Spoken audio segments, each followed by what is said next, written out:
Di sisi lain lapangan, Bon berdiri dengan pedang besar dewa perangnya. Dengan satu ayunan, ia membelah seekor ular menjadi dua. Darah hijau pekat makhluk itu menyembur ke tanah. Jangan loyo, bala jahanam. Kalau aku bisa menghabisi mereka dengan satu tebasan, kalian juga bisa. Fokus pada kelemahan mereka dan jaga formasi. Bon memukul tanah dengan pedangnya, menciptakan gelombang tanah yang menghancurkan sekelompok ular kecil.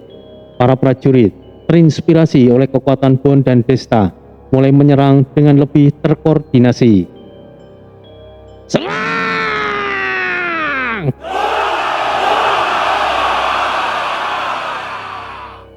Semangat para petarung langsung memuncak. Sementara itu, Tori dan Rio menyusup ke dalam gurun, menuju pusat komando Black Serpent. Di tengah-tengah padang pasir yang gelap, mereka menemukan sebuah portal magis, dikelilingi oleh ular-ular penjaga dan seorang penyihir dari Black Serpent. Rio mengeluarkan belati kegelapannya yang jarang ia gunakan. Matanya menyala merah. Aku akan urus penjaganya. Kau hancurkan penyihir itu, Mas Tori. Baiklah, mari beraksi, Mas Rio. Tombak naga emas, Shenlong! Tombak itu muncul dengan kilatan cahaya dengan suara dentuman yang besar. Tori langsung melompat ke arah penyihir, sementara Rio menghilang ke dalam bayang-bayangan, membunuh para penjaga dengan presisi yang mematikan. Penyihir itu tertawa saat melihat Tori mendekat. Kau pikir bisa menghentikan kami, pahlawan kecil? Black Serpent hanyalah awal dari kehancuran Zerzura. Tori tidak menjawab. Dengan gerakan yang cepat, ia melemparkan tombaknya yang berputar seperti kilat, menembus perisai magis penyihir dan menghancurkannya dalam satu serangan. Portal magis itu mulai runtuh, menghancurkan jalur pasokan makhluk-makhluk itu ke Zerzura. Di Zerzura, Desta dan Bon berhasil mengusir sisa-sisa makhluk Black Serpent. Ketika Tori dan Rio kembali, mereka disambut dengan sorakan para prajurit. Semuanya tahu, itu hanyalah awal dari pertempuran yang lebih besar. Tori berdiri di tengah balai kristal, menatap ke arah para pemimpin guild. Kita berhasil menahan mereka hari ini, tapi ini belum selesai. Mungkin Zalendra dan lainnya sedang menunggu kita. Sebelum mereka muncul, kita harus menahan diri. Kita harus bersiap untuk menghadapi mereka. Serangan ini terlalu mudah. Aku rasa ini hanyalah pengalihan. Kayla mengangguk dengan tegas. Kau benar, Tori. Kita sudah menang satu pertempuran, tapi perang ini baru saja dimulai. Semua orang memandang ke arah langit, di mana bintang-bintang tampak pudar, tertutup oleh bayangan kegelapan yang semakin mendekat. Di balai kristal, pusat pemerintahan Zerzura, bangunan megah dengan pilar-pilar kristal bercahaya yang menjulang ke langit. Ruangan utama dipenuhi meja besar berbentuk lingkaran, dengan para pejabat kota duduk di kursi-kursi tinggi. Namun, suasana tegang terasa di udara. Rio mengamati dengan tatapan tajam. Kegelapan menyelimuti dirinya, membuat tubuhnya nyaris menyatu dengan bayangan di sudut ruangan. Ia telah mengikuti jejak mencurigakan sejak serangan Black Serpent dimulai. Akhirnya, ia mendengar percakapan yang membongkar semuanya. Seorang pejabat tua dengan jubah berwarna merah keemasan berdiri di depan meja. Wajahnya penuh dengan rasa puas. Kalian lihat sendiri, kekuatan Crimson Pact nyata. Mereka memberi kita senjata dan sumber daya yang tidak pernah dimiliki Zerzura sebelumnya. Mengapa harus bergantung pada para petualang luar itu? Kita bisa menguasai kota ini sendiri. Seorang pejabat lain lebih muda tampak gelisah. Tapi, apakah kau sadar apa yang telah kau lakukan? Mereka memanfaatkan kita. Serangan Black Serpent hanyalah awal. Mereka tidak akan berhenti sampai Zerzura sepenuhnya hancur. Hancur? Tidak. Mereka hanya membersihkan rintangan. Dan ketika semuanya selesai, kita akan memimpin kota ini dengan kekuatan mereka di bawah kendali kita. Kendali ya, lucu sekali.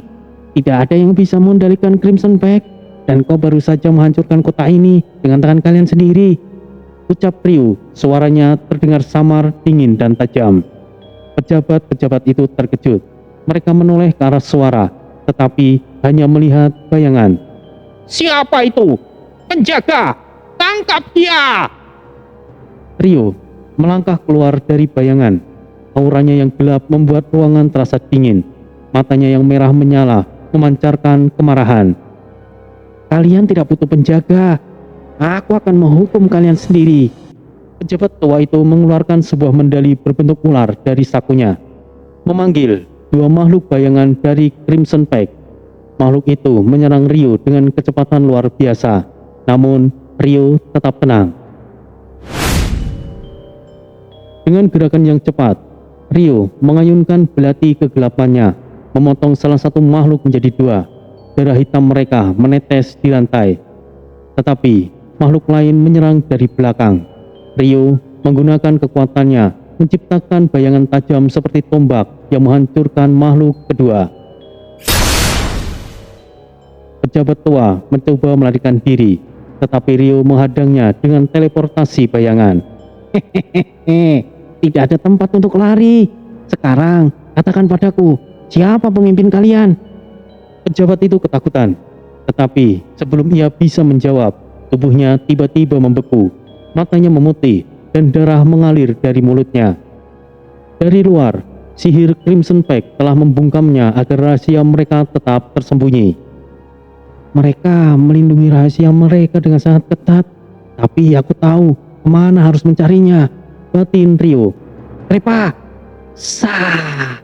apakah kau kesulitan, Ryu? Sepertinya musuh kali ini akan merepotkan, Krepa. Aku butuh bantuanmu. Hehehe. Baiklah. Sudah lama aku tidak beraksi. Ayo kita mulai.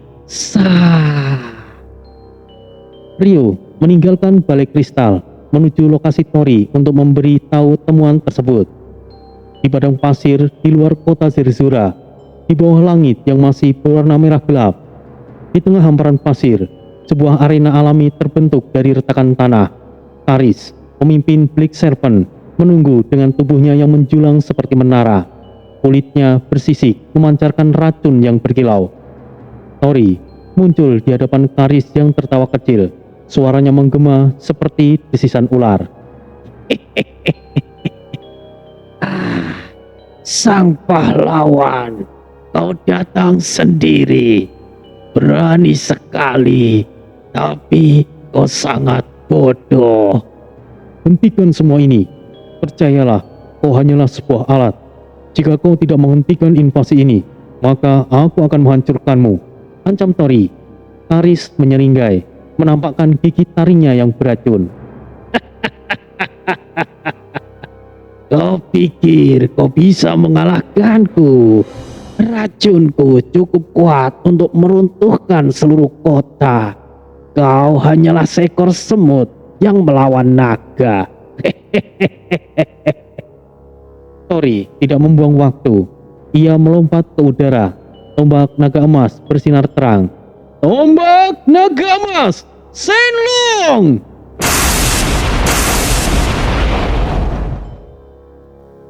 Jika aku semut yang kau maksud, maka tunjukkan seperti apa itu naga, ucap Tori.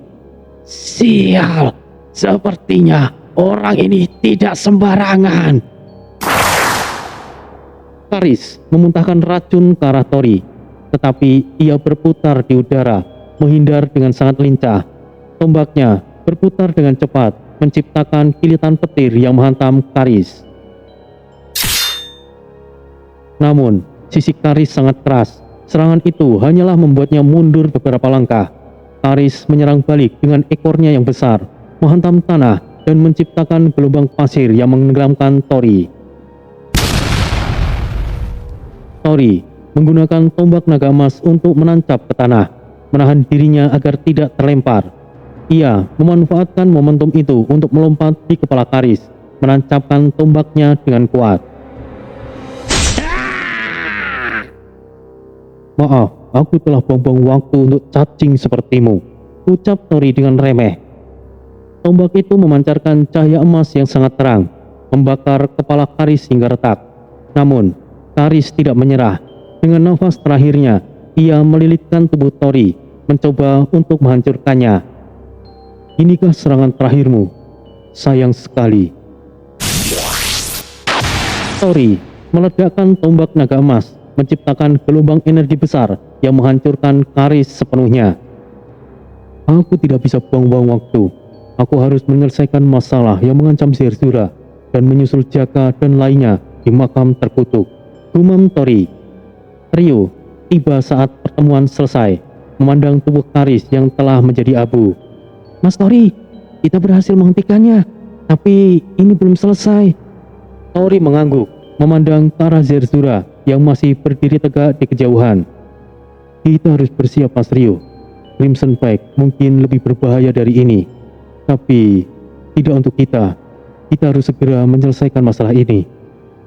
Langit mulai cerah, tetapi di Cakrawala, bayangan baru mulai terbentuk, menandakan ancaman yang lebih besar sedang mendekat. Di tengah malam yang tenang, kota Zerzura yang megah dan bercahaya tiba-tiba diselimuti oleh kegelapan yang pekat. Cahaya kristal yang biasanya memantul di bangunan megah seperti balai kristal mulai redup, seperti ada kekuatan yang tidak terlihat yang menyerap cahaya. Di sebuah area pusat kota Zerzura yang dikelilingi oleh pilar kristal raksasa yang memancarkan cahaya biru lembut. Tempat itu merupakan jalur utama menuju balai kristal, di mana kunci arus waktu disimpan dalam ruang perlindungan magis. Di kejauhan, bayangan besar dan berputar muncul di udara, membentuk portal dimensi. Dari dalam portal itu, makhluk-makhluk bayangan berwujud abstrak muncul. Tubuh mereka berupa kabut gelap dengan mata merah menyala. Mereka adalah pasukan Void River, makhluk dari dimensi bayangan yang dipimpin oleh Seratis. Desta berdiri di ujung lorong. Infernal Gauntletnya berkilauan dengan percikan merah menyala. Di sampingnya, Bon dengan tubuh yang kokoh bersiap dengan senjata beratnya. Sementara piton api, ular raksasa yang menyala dengan energi api, melingkar di belakang mereka. Makhluk bayangan, mereka datang untuk mencari kunci arus waktu. Kita tidak boleh membiarkan mereka melewatinya. Bon mengangguk sambil mengepalkan tinjunya yang dikelilingi oleh aura tanah yang pedat. Oh benar, Mas Desta. Kalau mereka ingin lewat, mereka harus melewati kita dulu. Aku tidak akan membiarkan mereka lewat. Tiba-tiba, suara rendah mengerikan menggema di lorong. Manusia bodoh, kalian tidak akan mampu menghentikan kehendak Void. Dari portal itu, seorang sosok besar muncul, Seratis, pemimpin dari Void River. Tubuhnya seperti kabut hitam yang terus bergerak. Namun, garis-garis perak bercahaya melingkari tubuhnya, membentuk simbol-simbol aneh. Matanya bercahaya merah darah. Dari tangannya menjuntai pedang bayangan yang berkilau. Kunci itu akan menjadi milik kami, dan kalian hanyalah batu kecil di jalan kami. Desta bergerak lebih dulu. Ia melompat tinggi-tinggi, memanggil api komara besar yang membelah gelapnya lorong. Bakar mereka habis semuanya. Niating senajiku komara kini. Sebuah gelombang api menyapu makhluk-makhluk bayangan, tetapi mereka hanya terpecah menjadi kabut sebelum bergabung kembali. Api, kau pikir bisa menghancurkan bayangan? Bodoh sekali. Don melangkah maju, menghantam tanah dengan tinjunya, menciptakan dinding batu yang menyembur dari lantai untuk melindungi Desta. Mas Desta, serang lagi dari sudut kiri. Aku akan menghalangi mereka. Makhluk-makhluk bayangan mulai menyerang dari berbagai sisi. Piton api melompat ke tengah mereka, mengibaskan ekornya yang menyala. Suara desisan dan dentuman terdengar keras saat api membakar sebagian bayangan. Tetapi jumlah mereka terlalu banyak. Seratis mengangkat tangannya, menciptakan pedang besar dari bayangan dan menyerang Desta dengan kecepatan luar biasa. Beraninya kau melawan Void River. mati dalam kegelapan abadi. Desta merapatkan kedua tangan, menangkis serangan itu, tetapi kekuatan Ziratis mendorongnya mundur beberapa langkah. Hahaha, oke, serangan barusan lumayan. Desta menggeram. Bon mencoba menyerang dari belakang, tetapi Ziratis memutar tubuhnya dengan luas, menciptakan pusaran bayangan yang mendorong Bon hingga terjatuh. Kalian terlalu lemah untuk melawan kehendak Void. Piton api meluncur maju, menggigit tubuh Ziratis dengan taringnya yang menyala. Ziratis berteriak marah, tetapi piton api menolak melepaskannya, meskipun tubuhnya dililit oleh bayangan yang mulai memadamkan apinya.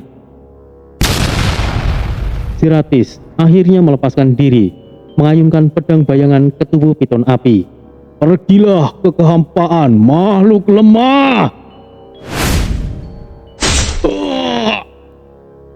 Piton api menggerang kesakitan, darahnya yang berapi-api menciprat di lantai, tetapi ia tetap berjuang sekuat tenaga. Hei, piton api! Teriak Desta. Namun, piton api menoleh ke arah Desta. Matanya yang berapi-api melemah tetapi tetap penuh determinasi. Jangan pedulikan aku belum kalah. Desta dan Bon mulai panik ketika tiba-tiba kegelapan di lorong terasa berguncang. Suara langkah berat menggema, diikuti oleh aura dingin yang menyelimuti tempat itu. Tori dan Ryo muncul dari ujung lorong. Tori mengangkat tombak naga emasnya yang menyala terang di tengah kegelapan. Kami datang tepat waktu, bukan? Serahkan sisanya pada kami. Aku akan mengurus bayangan itu. Ryo tersenyum tipis dan Krepa melayang di sampingnya. Ah, sial. Seharusnya posisi kita bertukar. Bisa-bisanya para petinggi Goa'uld itu menempatkan kita di sini. Ini memang sudah direncanakan, Dul. Tapi kita akan lihat nanti bagaimana respon para petinggi Zerzura itu. Mas Ryo, lakukanlah. Hehehe, baiklah Mas Tori. Ryo mengangkat tangannya, menciptakan pusaran energi gelap dari dunia Mara. Dunia Mara, segel bayangan. Makhluk-makhluk bayangan itu tersedot ke dalam pusaran itu, berteriak saat tubuh mereka terurai menjadi abu. Hehehe, sah, ini menyenangkan. Krepa tertawa, membantu Ryo mengunci mereka ke dalam segel dimensi. Tidak mungkin, kekuatanku tidak bisa dihancurkan. Makhluk bayangan, kau mungkin pengendalinya, tapi di sini aku adalah penguasanya. Melihat pasukan mulai habis, Ziratis memutuskan untuk mundur. Kita akan bertemu lagi manusia, dan kali ini kehampaan akan menelan kalian semuanya. Portal bayangan muncul dan Ziratis menghilang. Desta dan Bon membantu piton api yang terluka parah. Tori memandang kunci arus waktu yang masih aman. Ingin rasanya ia mengambilnya, tetapi ia menggelengkan kepala. Ini barulah awal. Jika Void River sudah mengincar ini, maka ancaman berikutnya akan jauh lebih besar. Kita harus segera ke makam terkutuk dan menyelesaikan misi ini. Zerzura tidak akan aman sampai semuanya berakhir. Jahanam, aku heran. Kemana para prajurit Zerzura? Pimpinan mereka? Atau setidaknya yang berpengaruh? Kenapa harus kita sendirian yang melakukan tindakan? Hehehe, semua orang juga tahu Bang Bon, jika kita ini sebenarnya dimanfaatkan. Tapi kita lihat saja nanti, jika sampai mereka memiliki niat tersembunyi, maka kita akan hancurkan Zerzura ini. Tori tidak berkomentar. Sepertinya ia juga tahu jika dirinya sepertinya dimanfaatkan. Tetapi sepertinya yang Ryo katakan, mungkin Zerzura bisa runtuh oleh mereka. Langit mulai memerah kembali, tanda bahwa pertempuran belum selesai. Tetapi untuk malam itu, Zerzura bisa bernafas lega sejenak. Sejak awal, Ryo sudah mencium ada yang aneh dengan kota Zerzura. Ketika Void Reverse menyerang, tidak ada tanda-tanda bantuan dari pasukan lokal Zerzura. Semua perlawanan dilakukan oleh anggota guild seperti Duston Vanguard, Iron Titan, dan lainnya, termasuk rombongan Tori. Bahkan, Kayla, pemimpin Vanguard, sebelumnya secara langsung meminta Tori untuk mengambil peran utama dalam perlindungan kota. Kayla mendekati Tori dengan wajah yang serat tekanan namun penuh harapan. Tori, Zerzura adalah kota yang sangat penting, dan kami percaya hanya kau yang bisa melindunginya. Kami mohon bantuanmu untuk menjaga tempat ini dari kekacauan. Namun, meskipun Tori menerima permintaan itu, selama pertempuran, ia mulai merasakan sesuatu yang janggal. Tidak ada tanda-tanda kesatria Zerzura hadir di garis depan, apalagi pasukan kerajaan. Rio, yang selalu curiga, akhirnya angkat bicara. Semua ini tidak masuk akal, Mas Tori. Tidak ada pasukan Zerzura di sini. Mereka membiarkan kita melawan tanpa dukungan sama sekali. Ini seperti mereka benar-benar memanfaatkan kita. Tori hanya mengangguk dalam diam, menyadari bahwa Rio memang benar. Bahkan setelah Void River dikalahkan, reaksi penduduk Zerzura sama sekali tidak menunjukkan rasa terima kasih. Mereka hanya melanjutkan aktivitas mereka seolah-olah tidak terjadi apa-apa. Setelah kemenangan melawan Void River, Tori mengumpulkan rombongannya. Ia memutuskan untuk tidak membuang waktu lagi dan segera pergi menuju makam terkutuk untuk menyusul Jaka dan lainnya. Kita sudah melakukan yang terbaik di sini, tapi tidak ada gunanya jika mereka tidak peduli. Kita harus fokus pada misi utama kita, ucap Tori dengan nada yang tegas. Namun, saat rombongan bersiap pergi, Kayla dan Rudo, seorang ksatria Zerzura, menghadang mereka di pintu keluar kota. Tori, kau tidak bisa pergi begitu saja. Zerzura masih dalam bahaya. Jika kalian pergi, kota ini mungkin tidak akan bertahan dari serangan berikutnya. Ketua, kau memintaku untuk melindungi kota yang bahkan tidak peduli pada kami. Kami sudah cukup berkorban. Apakah Zerzura tidak memiliki pasukan atau ksatria sendiri? Rudo yang berdiri di samping Kayla mencoba menenangkan situasi. Kami memang kesatria Zerzura, tapi situasinya lebih rumit dari yang kau bayangkan, Tori. Zerzura tidak seperti yang terlihat. Kayla mengangguk dengan pelan. Matanya terlihat bimbang. Namun, sebelum Kayla bisa menjelaskan lebih jauh, seorang lelaki tua muncul dari balik bayangan. Sosok itu adalah lelaki tua dengan jubah panjang berwarna keemasan. Wajahnya dipenuhi keriput, namun matanya memancarkan kebijaksanaan dan keletihan yang mendalam. Namanya adalah Asmir, salah satu dari sedikit orang yang mengetahui rahasia terdalam Zerzura. Asmir mendekati rombongan Tori dengan langkah perlahan, mengamati mereka satu persatu sebelum akhirnya berbicara. Kalian semua memiliki hak untuk mengetahui kebenarannya, katanya dengan suara yang parau. Desta, yang sejak awal meragukan Zerzura, langsung memotong. Kebenaran apa? Bahkan kota ini membiarkan kami bertarung sendirian. Asmir tersenyum tipis. Kota ini hanyalah bayangan dari kejayaan masa lalu. Zerzura tidak memiliki pasukan, tidak memiliki raja. Yang kalian lihat hanyalah ilusi dari kemegahan yang sudah lama hilang. Gon mencemooh pertanyaan itu. Omong kosong. Bagaimana mungkin kota sebesar ini tidak memiliki pasukan? Jahanam. Lalu siapa yang melindunginya selama ini? Asmir menghela nafas panjang. Ikuti aku dan akan aku tunjukkan kebenarannya. Asmir membawa mereka ke istana utama Zerzura, sebuah bangunan megah yang berdiri di tengah kota. Namun, saat mereka masuk, pemandangan di dalamnya sangat bertolak belakang dengan eksteriornya. Aula besar itu kosong, tanpa penjaga, tanpa suara langkah prajurit. Hanyalah keheningan yang menyelimuti setiap sudutnya. Dahulu, istana ini penuh dengan prajurit dan jenderal yang setia kepada raja. Tetapi semuanya berubah ketika raja dan pasukan utama Zerzura pergi untuk mengakhiri kegelapan di makam terkutuk. Tidak ada yang tahu apa yang terjadi pada mereka, dan mereka tidak pernah kembali. Kayla menunduk. Aku dan Rudo adalah sebagian kecil dari ksatria yang tersisa. Kami hanya berjumlah 100 orang. Itu pun sudah termasuk mereka yang terlalu tua untuk bertarung. Lalu bagaimana Zerzura bisa bertahan selama ini? Kota ini bertahan bukan karena kekuatan kami, tapi karena perjanjian dengan guild-guild di luar Zerzura.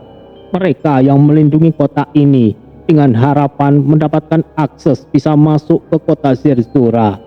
Benar, walaupun tindakan ini adalah menipu mereka, tapi kami terpaksa melakukannya demi menjaga kunci arus waktu. Ryu menyipitkan matanya, mulai menghubungkan titik-titik yang mencurigakan. Jadi, pasukan yang disebut-sebut sebagai kesatria Zerzura Hitam, Silver, dan lainnya, apakah itu juga hanya bohongan? Asmir mengangguk. Itu bukanlah pasukan kerajaan, melainkan milik pribadi para petinggi Zerzura. Mereka menggunakan nama Zerzura untuk kepentingan mereka sendiri. Pasukan itu tidak akan bergerak kecuali untuk melindungi kepentingan pemiliknya. Jadi, selama ini kami berjuang untuk kota yang bahkan tidak memiliki raja atau pasukan. Kau tahu sebesar apa pengorbanan yang sudah kami lakukan? Aku tahu, dan aku hanya bisa meminta maaf. Tapi Zerzura membutuhkan kalian lebih dari sebelumnya. Jika kalian pergi, kota ini mungkin tidak akan bisa bertahan lagi. Dahulu, masih ada beberapa ketua guild yang ikut membantu bertahan. Tapi sekarang, kau tahu, 4 dari 8 guild yang menjadi pondasi utama Zerzura menghilang di makam terkutuk. Besar kemungkinannya, mereka tidak akan bisa kembali seperti halnya raja kami. Apa? Jahanam, jadi kalian tahu itu, tapi tetap diam tidak memberitahukan kepada kami, ha? Bon mulai emosi. Tori menarik napas panjang, mencoba untuk menenangkan diri. Sudahlah Pak Bon. Tapi, bagaimana mungkin Zerzura dibiarkan seperti ini? Tidak ada yang mencoba membangun kembali pasukan atau mencari tahu apa yang terjadi pada raja dan tentaranya. Asmir menjawab dengan nada yang berat. Kami sudah mencoba, tetapi makam itu adalah tempat yang terkutuk. Setiap orang yang mencoba mendekatinya tidak pernah kembali. Itu sebabnya Zerzura sekarang hidup dalam ketakutan, bergantung pada guild dan bantuan dari luar. Jadi, kalian memanfaatkan kami untuk melindungi sisa-sisa kehormatan Zerzura yang sudah hancur, kata Ryu dengan senyuman sinisnya. Asmir tidak menyangkalnya. Itu benar, tetapi jika kalian membantu kami kali ini, aku bersumpah akan memberikan semua yang Zerzura miliki untuk mendukung perjuangan kalian. Tori akhirnya berkata dengan suara rendah. Kami akan pergi ke makam terkutuk, tapi bukan untuk Zerzura. Kami akan pergi untuk menyelesaikan misi kami. Jangan harap kami akan kembali untuk menyelamatkan kota ini lagi jika kalian terus seperti ini. Kalian tahu, kunci arus waktu adalah sesuatu yang berbahaya, apalagi jika jatuh ke tangan sosok yang jahat. Sepertinya kalian lebih baik menyerah. Bahkan dengan kekuatan kami, Zerzura tidak akan bertahan. Ada musuh yang jauh lebih mengerikan, bukan hanya Zalindra. Tapi kami harus... Uruslah urusan kalian sendiri. Kami akan pergi untuk menjemput rekan kami yang terjebak di makam terkutuk, potong Tori dengan tegas. Langit Zerzura semakin suram, mencerminkan konflik yang tidak hanya ada di luar, tetapi juga di dalam hati para pahlawan itu. Setelah segala bantuan yang telah Tori dan rombongannya berikan, rasa kecewa terlihat di mata mereka saat meninggalkan kota Zerzura. Langit di atas kota tampak kelabu, seolah mencerminkan suasana hati mereka. Tori berjalan paling depan dengan langkah tegas, diikuti Desta, Bon, Ryu, dan Piton Api. Seekor makhluk besar yang gagah yang selama ini setia menemani Tori. Piton itu bergerak dengan gerakan anggun, matanya tajam mengawasi setiap arah. Di belakang mereka, Kayla dan Rudo berdiri di gerbang utama Zerzura. Wajah mereka dipenuhi rasa bersalah. Kayla tampak bingung, sementara Rudo yang biasanya bersikap konyol dan santai justru membungkukkan tubuhnya dengan penuh hormat ke arah Tori. Maafkan kami, Tori.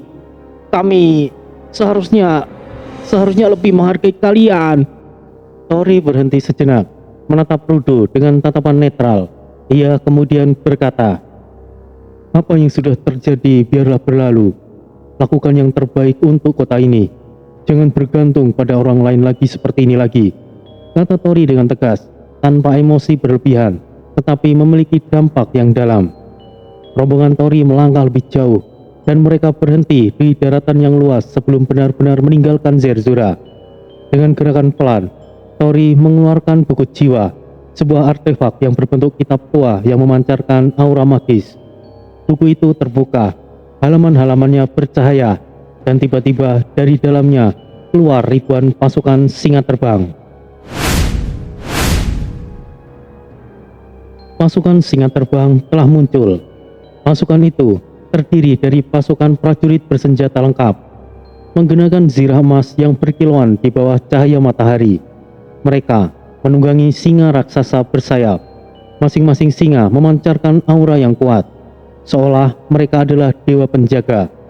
Pasukan itu dikenal sebagai Angkatan Udara Negara Singa Terbang, kekuatan elit dari negara besar yang berada dalam buku jiwa milik Tori. Di tengah pasukan itu, dua sosok besar muncul.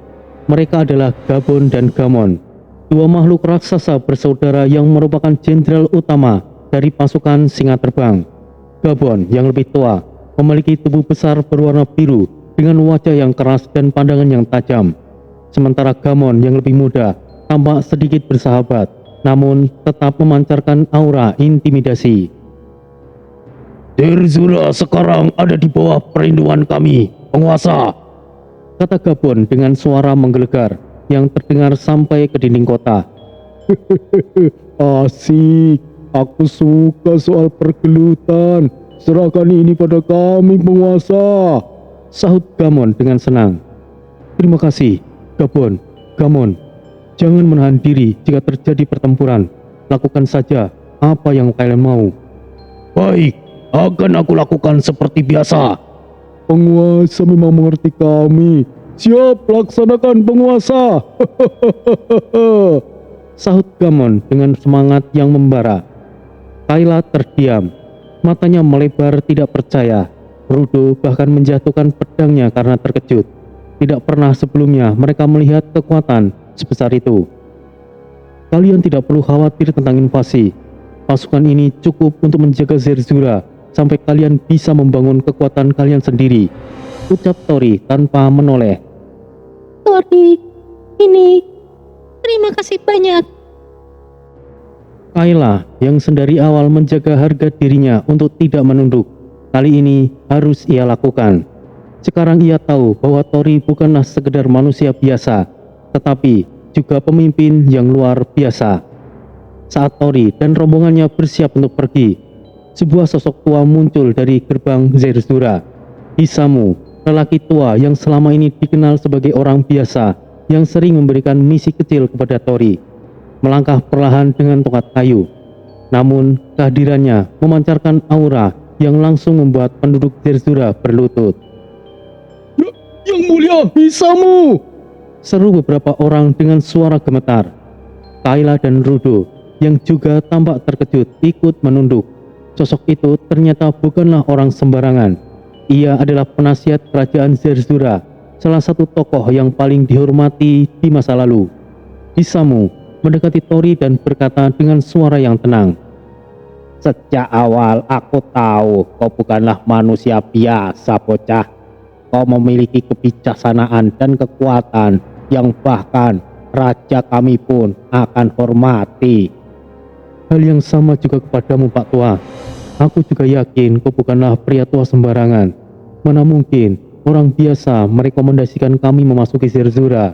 Balas Tori biasa saja, karena mereka sudah sangat akrab sebelumnya. Mereka berbicara singkat. Hisamu mengucapkan rasa terima kasih atas segala yang telah Tori lakukan untuk Zerzura.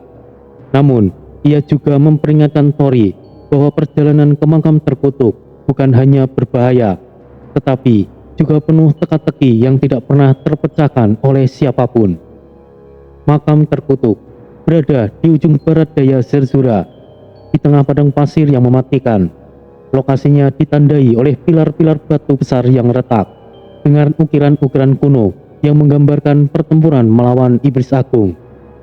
Di tengah makam itu berdiri sebuah pintu batu raksasa yang dihiasi dengan simbol-simbol terlarang.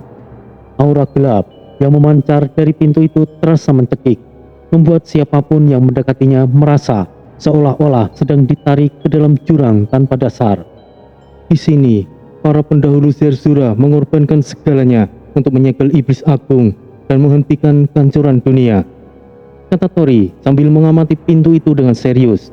Pengetahuannya ia dapatkan dari Roka yang selalu melakukan pengintaian diam-diam. Namun, legenda mengatakan bahwa di dalam makam itu terdapat bukan hanya kerangka iblis agung, tetapi juga kunci arus waktu yang sebenarnya yang disembunyikan oleh Raja Zerzura. Jika kunci itu jatuh ke tangan yang salah, dunia akan berada di ambang kehancuran. Fakta ini sebenarnya tidak diketahui, hanya sang raja saja yang tahu. Sedangkan kunci arus waktu yang ada di Zerzura itu adalah replika saja. Memang benar, kunci arus waktu adalah fondasi utama kota Zerzura. Tetapi, kunci arus waktu sebenarnya selalu dibawa oleh sang raja. Zalendra, Kreswen, dan Morkalas, 3 dewa iblis yang dikenal sebagai tangan kanan iblis agung, telah lama menunggu kesempatan untuk membuka makam itu. Dan jika mereka berhasil, ancaman yang mereka bawa akan jauh melampaui sekedar kehancuran Zerzura. Dengan semangat yang membara, rombongan Tori melangkah ke depan, mempersiapkan diri untuk menghadapi apapun yang menanti mereka di makam terkutuk. Namun, mereka tahu perjalanan itu tidak hanya akan menguji kekuatan mereka, tetapi juga hati dan jiwa mereka. Di reruntuhan asing yang menjulang dalam kesunyian, diselimuti kabut tipis yang menyelimuti setiap sudutnya, pilar-pilar batu raksasa dengan ukiran-ukiran kuno yang mulai memudar berdiri kokoh meski sebagian telah runtuh. Cahaya matahari yang mampu menembus celah-celah reruntuhan menciptakan permainan bayangan yang seakan-akan bergerak mengikuti langkah rombongan Tori. Angin yang bertiup lembut membawa aroma tanah basah bercampur debu, memberikan rasa antik yang mencekam. Ini adalah tempat yang mereka datangi. Lihat di sini, tanda-tanda ini adalah peta kecil dari kawasan reruntuhan. Jaka dan lainnya pasti melewati titik ini, kata Tori dengan nada yang yakin. Ia memeriksa sebuah monumen yang setengah terkubur di tanah. Tangannya menyentuh ukiran di permukaannya yang tampak seperti simbol-simbol kuno. Rio berdiri tidak jauh dari lokasi Tori. Matanya yang tajam menyapu setiap sudut reruntuhan. Ia mengamati bekas-bekas pertempuran kecil, pecahan batu yang gosong, retakan besar di dinding, dan jejak kaki yang samar di tanah yang berdebu. Mereka ada di sini, tidak diragukan lagi, tapi aneh, tidak ada jejak yang lebih jauh, seakan-akan mereka menghilang begitu saja, ujarnya menunjuk ke arah bekas ledakan kecil. Bon, yang biasanya tenang mulai menunjukkan kegelisahannya. Ia menggenggam erat pedang besarnya, matanya menyiratkan rasa frustasi. Jika sesuatu telah menelan mereka, kita harus mencari tahu sekarang. Aku tidak suka jalan-jalan tanpa tujuan. Jahanam. Besta yang berdiri di sebelah Bon mengangguk. Ia mengepalkan tangannya. Api kecil menyala di ujung jarinya, tanda bahwa kesabarannya mulai menipis. Ayo cari sesuatu untuk diajar. Aku yakin ada yang sedang mengintai kita, ucapnya dengan nada penuh keyakinan. Namun Tori menenangkan mereka. Bukan kita yang tidak mendapatkan hambatan. Sepertinya semua hambatan sudah dibereskan oleh Jaka dan rombongannya. Lihat saja di sini. Ia menunjukkan bekas goresan yang dalam pada permukaan lantai batu. Mereka pasti menghadapi pertempuran berat di sini. Tapi kenapa mereka tidak meninggalkan tanda-tanda lebih jelas? Ujarnya dengan tenang. Matanya tetap fokus pada peta kecil di monumen. Rio mengamati sekitar dengan lebih teliti. Ia menemukan secarik kain yang robek, tergantung di ujung sebuah batu tajam. Warnanya sudah memudar, tetapi jelas itu bagian dari pakaian salah satu anggota kuil. Ia mendekatkan kain itu ke hidungnya, mencoba mendeteksi sisa energi, tetapi hasilnya nihil. Energi mereka lenyap, tidak ada jejak sama sekali. Ini benar-benar aneh, ucapnya dengan suara yang rendah, menahan rasa frustasi. Reruntuhan itu ternyata memiliki struktur yang rumit. Terdapat lorong-lorong panjang yang bercabang, sebagian besar penuh dengan puing-puing dan jebakan yang sudah tidak aktif. Setiap dinding dihiasi ukiran yang menceritakan legenda kuno tentang pertempuran melawan entitas gelap. Tori dan Bond sebagai penyidik handal mulai memeriksa area tersebut dengan detail. Hei, lihat ini. Ini semacam mekanis.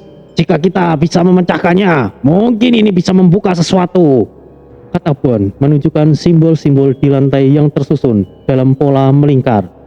Tori memeriksa simbol-simbol tersebut, mencoba mencocokkannya dengan catatan yang pernah ia baca. Ini adalah segel kuno, digunakan untuk mengunci sesuatu, tapi bagian tengahnya telah rusak. Mungkin ini sebabnya jebakan di tempat ini sudah tidak aktif. Ia menunduk memeriksa retakan besar di tengah segel. Di sudut lain, Gesta menemukan sebuah batu besar dengan ukiran tangan yang terbakar di permukaannya. Seseorang menggunakan elemen api di sini. Ini pasti perbuatan Jaka atau Misael. Tapi kenapa hanya ada tanda ini yang tersisa? Ujarnya mengamati dengan seksama. Bisa jadi mereka meninggalkan petunjuk untuk kita, tapi sesuatu menghentikan mereka sebelum bisa melanjutkan. Bond memeriksa sekitar dan menemukan sisa-sisa kertas yang tampaknya merupakan catatan perjalanan Jaka. Tulisannya sebagian besar rusak, tetapi ada beberapa kata yang bisa terbaca. Makhluk bayangan dari portal bayangan tidak bisa kembali. Maksudnya apa ini? Tori memeriksa lebih jauh, menemukan sebuah pintu batu yang sebagian tertutup puing-puing. Di atasnya terdapat ukiran naga besar dengan mata kosong yang seolah mengintimidasi siapa saja yang mendekat. Ini pintu utama ke bagian terdalam reruntuhan. Aku yakin disinilah Jaka dan lainnya melangkah lebih jauh. Setelah menyusun petunjuk, Tori menyimpulkan bahwa Jaka dan rombongannya pasti menghadapi sesuatu yang sangat berbahaya di reruntuhan tersebut. Tapi yang aneh, semua jejak energi di sekitar tempat itu lenyap begitu saja, seakan sesuatu menghapus keberadaan mereka. Kita harus bersiap sebelum melangkah lebih jauh. Apapun yang menanti kita di dalam pasti jauh lebih berbahaya dari yang pernah kita hadapi sebelumnya, ucap Tori sambil menatap pintu batu besar itu. Bond mengayunkan pedang besarnya ke pundaknya, matanya menyiratkan tekad. Kalau begitu, kita selesaikan ini dengan cepat dan segera pergi dari tempat jahanam ini. Aku merasa ada yang aneh. Rombongan Tori akhirnya bersiap untuk memasuki pintu batu, membawa pertanyaan-pertanyaan yang belum terjawab. Apa yang menanti mereka di dalam reruntuhan? Dan yang terpenting, apakah mereka akan menemukan Jaka dan rombongan lainnya hidup-hidup?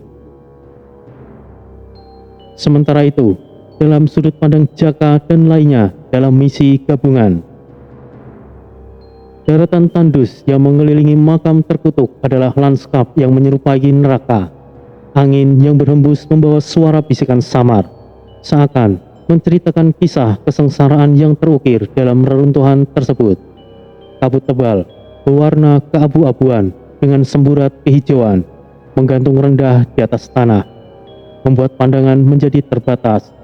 Aroma kematian terasa menusuk hidung, perpaduan antara bau tanah basah dan pembusukan yang membuat siapapun merasa terancam. Dinding-dinding reruntuhan menjulang seperti sisa-sisa istana kuno, dengan ukiran naga dan simbol-simbol kuno yang memancarkan cahaya redup. Tidak ada suara selain langkah kaki rombongan yang bergerak di atas batu pecah dan puing-puing, menciptakan gema yang terasa tidak wajar. Di kejauhan, gerbang besar menuju makam terlihat menjulang, dihiasi ornamen kepala naga dengan gigi yang mencuat tajam. Itu adalah pintu masuk menuju kegelapan abadi yang belum pernah terjamah manusia selama berabad-abad. Jaka, dengan pakaian tempurnya yang sederhana namun kokoh, memimpin barisan di depan. Keris perahu geni yang menggantung di pinggangnya memancarkan sinar redup seperti api yang menari dalam kegelapan. Jaka adalah sosok yang tenang namun penuh kewaspadaan. Setiap langkahnya diperhitungkan dengan cermat. Ia memeriksa setiap sudut reruntuhan, memastikan tidak ada jebakan tersembunyi yang dapat mencelakai tim. Di belakangnya, ketua guild Eclipse Covenant, Lunara, melangkah anggun dengan auranya yang menenangkan namun tegas. Rambut peraknya yang panjang tergerai, berkilauan dalam cahaya redup reruntuhan. Lunara membawa tongkat sihir bertahtakan kristal biru yang berdenyut pelan seperti nadi kehidupan. Setiap gerakannya mencerminkan kepercayaan diri seorang pemimpin yang telah melalui banyak pertempuran. Jaga langkahmu, Jaka. Tempat ini tidak hanya penuh bahaya, tapi juga penuh tipu daya yang sulit untuk diduga. Ucapnya dengan dingin namun penuh perhatian. Tidak ada yang bisa mengancamku, Nyonya Ketua. Balas Jaka percaya diri.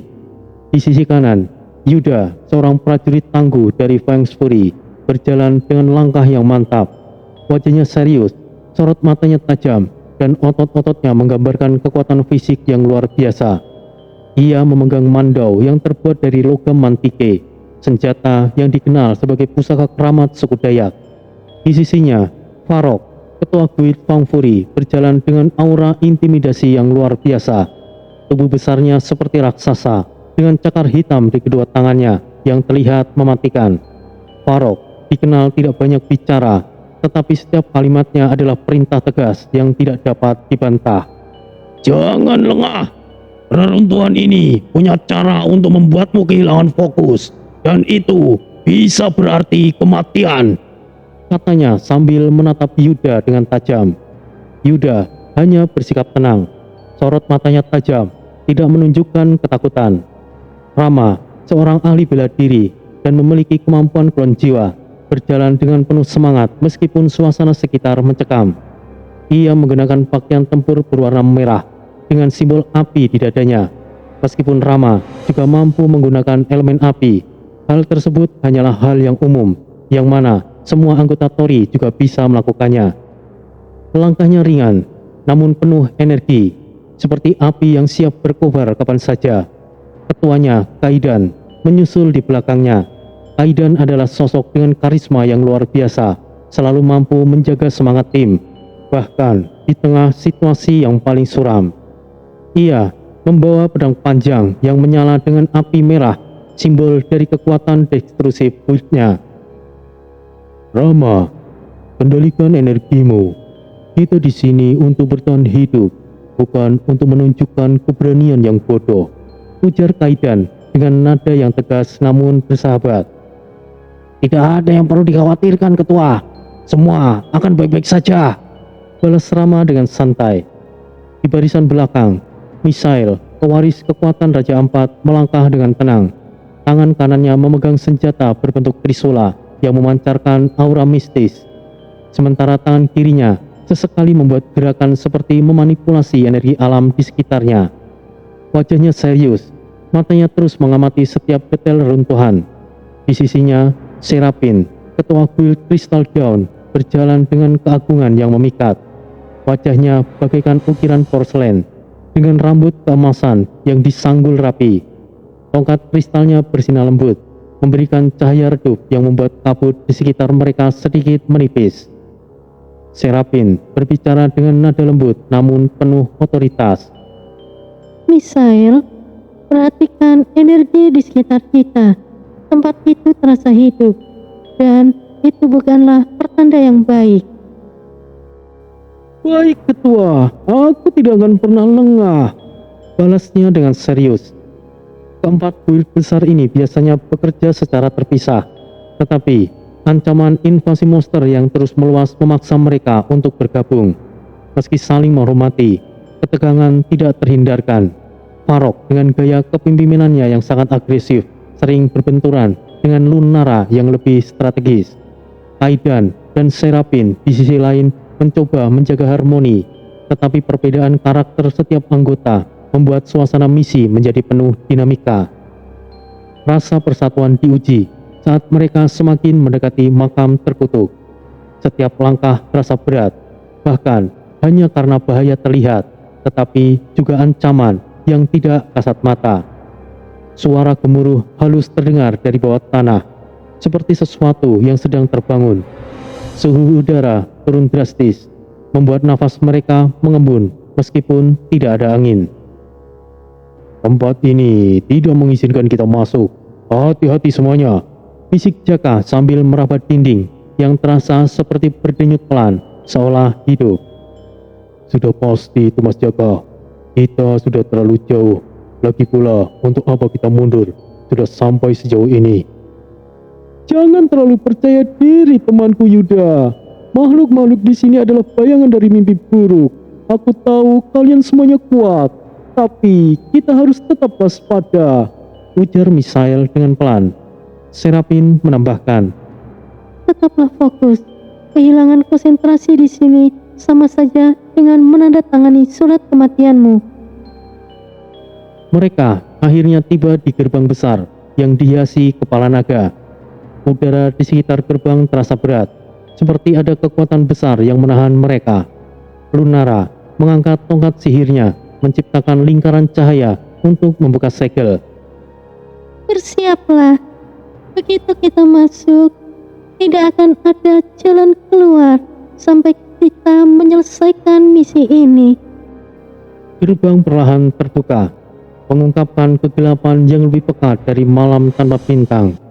Rombongan memasuki makam dengan hati-hati, menyadari bahwa ini mungkin adalah perjalanan yang tidak akan membawa mereka pulang. Lorong-lorong reruntuhan itu seperti perangkap hidup yang menunggu untuk menyergap siapa saja yang berani masuk. Dinding-dindingnya penuh dengan ukiran kuno yang menceritakan pertempuran epik melawan kekuatan gelap. Namun, sebagian besar ukiran itu telah terkikis oleh waktu. Cahaya obor yang mereka bawa memantul di permukaan lantai yang licin oleh kelembapan. Sementara, bau logam bercampur tanah basah memenuhi udara. Setiap langkah mereka meninggalkan gema samar yang terdengar seperti bisikan. Di beberapa titik, simbol aneh di dinding tiba-tiba bersinar. Lantai di depan mereka runtuh seketika, mengungkapkan lubang besar yang penuh dengan tombak yang tajam. Di sisi lain, jebakan magis berupa panah api keluar dari celah dinding, memaksa mereka bergerak cepat untuk menghindari serangan mematikan. Misael menggunakan kekuatannya untuk memanggil aliran air yang memadamkan panah api, sementara Farok dengan cakar hitamnya menghancurkan mekanisme jebakan yang tersembunyi. Namun, setiap jebakan tampaknya semakin sulit, seolah-olah reruntuhan itu hidup dan mencoba menggagalkan perjalanan mereka. Ketika mereka melangkah ke sebuah aula besar, semua anggota rombongan langsung merasa terintimidasi. Aula itu luas, dengan pilar-pilar tinggi yang menumpang langit-langit yang hampir tidak terlihat dalam kegelapan. Dindingnya, ukiran naga besar yang melingkar. Matanya bersinar redup dengan cahaya hijau yang mencurigakan. Lantai aula terbuat dari batu-batu besar yang mulai menunjukkan retakan. Dan sebuah patung naga di tengah ruangan tampak seperti penjaga abadi. Lunara, pemimpin Eclipse Covenant, memeriksa patung naga itu, sementara Jaka berdiri siaga dengan keris Brahu geninya. Hati-hati, tempat ini terasa seperti sebuah perangkap yang besar, ujarnya dengan tegas. Benar saja, beberapa detik kemudian terdengar suara gemuruh dari bawah mereka. Batu-batu besar yang menjadi lantai aula mulai runtuh satu persatu, membuka jurang gelap yang tidak berdasar. Semua orang bergerak dengan cepat, melompat dari satu pilar ke pilar tersisa yang berikutnya. Yuda dengan kekuatan fisiknya meraih seorang anggota Blessing Phoenix yang hampir terjatuh. Otot-ototnya menegang ketika ia mengangkat orang tersebut ke tempat yang aman.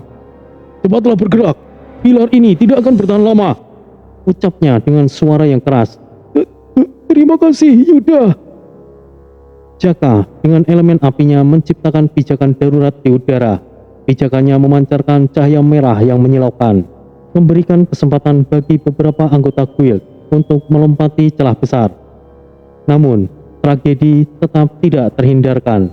Salah satu anggota Crystal Dawn, seorang petarung muda bernama Elina, kehilangan keseimbangan saat mencoba melompat ke pilar berikutnya. Ia tergelincir, tangannya mencoba meraih bebatuan, tetapi terlalu terlambat. Serapin, pemimpin Crystal Dawn, berteriak panik sambil mengulurkan tangan. Namun jarak itu terlalu jauh. Elina jatuh ke dalam jurang yang gelap. Suaranya yang melengking terakhir kali terdengar sebelum melenyap dalam kegelapan. Kehilangan itu membekukan seluruh tim sejenak. Serapin berdiri diam dengan air mata membasahi wajahnya. Tetapi ia segera menguatkan dirinya. Kita tidak boleh berhenti. Kita harus tetap melanjutkan. Ucapnya dengan suara yang parau. Matanya menyala penuh dengan tekad. Korban yang jatuh memberikan dampak besar pada seluruh kelompok. Semua anggota kini lebih berhati-hati dan menyadari bahwa misi ini lebih berbahaya dari yang mereka bayangkan. Lunara memimpin mereka dengan strategi yang lebih ketat, sementara Farok memeriksa setiap pijakan sebelum bergerak. Namun, suasana menjadi semakin berat. Setiap orang mulai merasakan tekanan mental dan emosional yang kuat. Tetapi mereka tahu bahwa kembali bukanlah pilihan. Mereka harus menyelesaikan misi ini, tidak peduli berapa banyak pengorbanan yang harus dilakukan. Mereka melangkah ke sebuah lorong sempit yang dikelilingi oleh dinding-dinding batu berlumut. Tiba-tiba, kabut hijau pekat muncul dari celah-celah dinding dan lantai, menyelimuti seluruh ruangan dengan cepat. Bau menyengat menyeruak, membuat beberapa anggota rombongan batuk dengan keras. Lunara dengan sigap mengangkat tangannya. Sebuah penghalang magis terbentuk, lingkaran biru terang terbentuk di sekeliling kelompok, memblokir sebagian kabut. Meskipun begitu, beberapa anggota sudah mulai merasa lemas. Kabut ini mengandung racun yang mematikan. Kita harus segera keluar dari sini. Ujar Lunara dengan suara yang tegas, sementara wajahnya tetap dingin dan fokus. Misael dengan mata terpejam mulai menggumamkan mantra alam. Dari tanah di sekitarnya, tanaman-tanaman kecil tumbuh dan memancarkan cahaya hijau lembut yang mulai menyerap kabut. Udara sedikit demi sedikit menjadi lebih bersih. Namun, bagi dua anggota Blessing Phoenix, pertolongan itu datang terlambat. Mereka yang berada di belakang kelompok terbatuk lebih hebat. Darah mengalir dari mulut mereka sebelum tubuh mereka ambruk ke tanah. Salah satu dari mereka, seorang pria muda dengan pedang di tangan, memandang ke arah Kaidan dengan mata memelas sebelum kehilangan nyawanya. Kaidan menggenggam tinjunya dengan erat. Wajahnya dipenuhi rasa bersalah. Sial, aku tidak bisa menyelamatkan mereka. Gumamnya, suaranya nyaris tidak terdengar. Lunara menyentuh bahunya. Kita tidak punya waktu untuk bersedih. Mereka tahu resiko misi ini. Saat mereka melanjutkan perjalanan, gemuruh berat terdengar dari depan. Sebuah pilar besar runtuh, dan di balik debu yang mengepul, sebuah golem atau batu raksasa bangkit. Mata merahnya menyala seperti bara, sementara tubuhnya yang masif bergerak lamban, namun penuh kekuatan destruktif. Golem itu mengayunkan lengannya yang sebesar batang pohon, menghancurkan pilar-pilar di sekitarnya, dan menciptakan getaran yang menguncang tanah. Beberapa anggota hampir kehilangan keseimbangan. Semuanya, siaga! Teriak Farok, suaranya seperti raungan singa. Farok melompat ke depan. Cakar hitamnya berkilauan saat ia mencabik bagian dada golem dengan kekuatan brutal. Setiap serangannya meninggalkan jejak retakan besar di tubuh batu makhluk itu. Namun, golem membalas dengan mengayunkan tinjunya, hampir menghantam Farok jika saja Rama tidak melompat masuk, menahan serangan itu dengan tangan kosong.